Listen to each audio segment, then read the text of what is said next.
direction.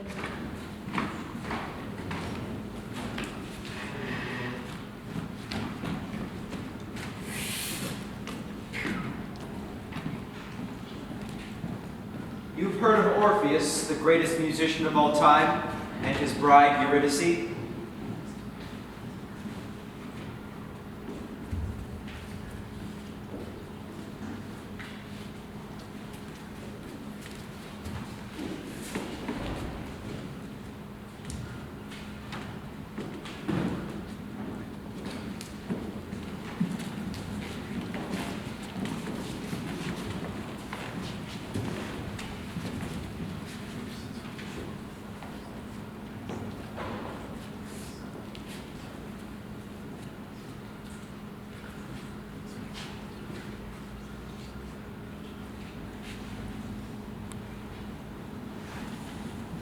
His was the unluckiest of wedding days.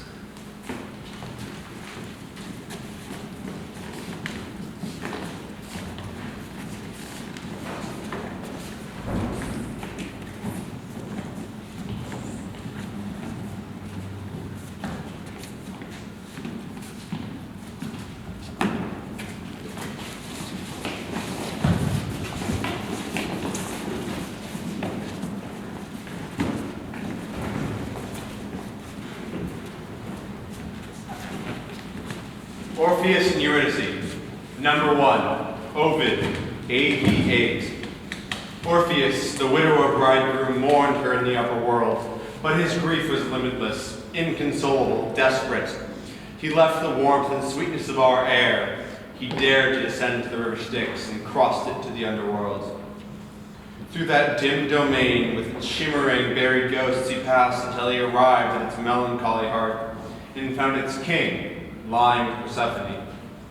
He knelt before them, drowning in his grief.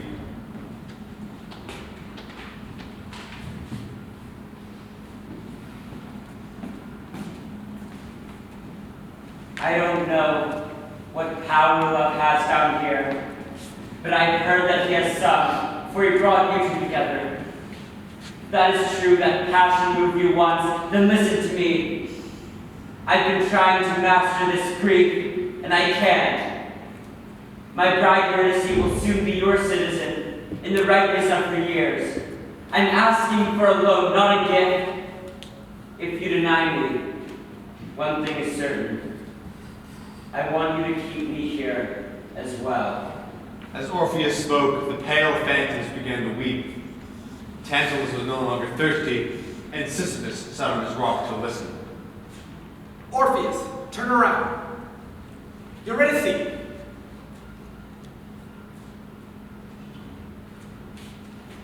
You saw I moved us, Orpheus, and you may have her on one condition.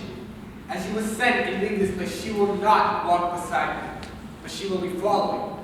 You must not, until you pass our gates, turn around to look at her. If you look at her before you reach the sunlight, she is ours, forever. I understand. Hermes will accompany you. Remember, hesitation or doubt in our gift must be returned. A simple enough condition. It ought to have been. The singer led the way, ascending the sloping path through the murk. A long way they traveled, almost all the way. But you know what happened. Concerned for her, not quite believing it wasn't a cruel delusion, a dream or a mirage, he turned. Farewell. That was his last sight of her, but he saw it again and again. Farewell.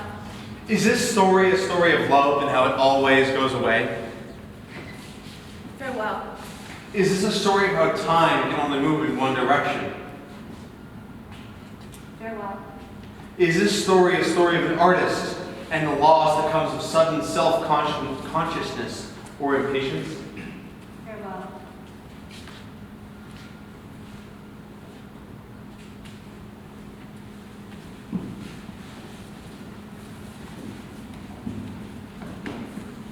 Orpheus and Eurydice. Number 2. Rainier Maria Rilke, AD 1908. He said to himself, they had to be behind him. He said it aloud and heard it fade away. They had to be behind him, but their steps were so ominously soft. If only he could turn around just once. But looking back would ruin this entire work, so near completion. Then he could not fail to see them. Those other two, who followed him so softly. Godspeed and distant messages. A golden crown with shining eyes. His slender staff held out in front. And little wings fluttering at his ankles. And on his left arm, barely touching it, she. A woman so loved that from one lyre there came more lament than from all lamenting women, that a whole world of lament arose, in which all nature reappeared, forest and valley, road and village, field and stream and animal, and that around this lament world, even as around the other earth, a sun revolved, and a silent star-filled heaven, a lament heaven, with its own disfigured stars. So greatly was she loved.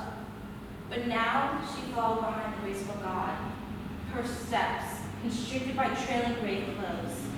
Uncertain, gentle, and without impatience. She was deep within herself, like a woman, heavy child, and did not see the man in front, or the path ascending steeply into life. Deep within herself, like being dead, filled her beyond fulfillment. Like a fruit, suffused within its own mystery and sweetness, she was filled her vast depth, which was so new, she could not understand it had happened. She had come into a new virginity. It was untouchable. Her sex had closed, like a young flower at nightfall, and her hands had grown so unused to things that the gods, infinite, gentle touch of guidance, hurt her like a desire to kiss. She was no longer that woman with brown eyes who once had echoed through the poet's songs, no longer the wide couches set in islands, that man's property, no longer. She was already loosened like long hair, poured out like fallen rain, shared like a limitless supply. And when abruptly, the god put out his hand to stop her, saying with sorrow in his voice, He has turned around. she could not understand, and softly answered, Who? Far away, dark before the shining exit gates. Someone or another whose features were unrecognizable. He stood and saw how, on the strip of road among the meadows, with a mournful look, the god of messages silently turned to follow the small figure already walking back along the path, her steps constricted by trailing grave clothes. uncertain, gentle, and without impatience.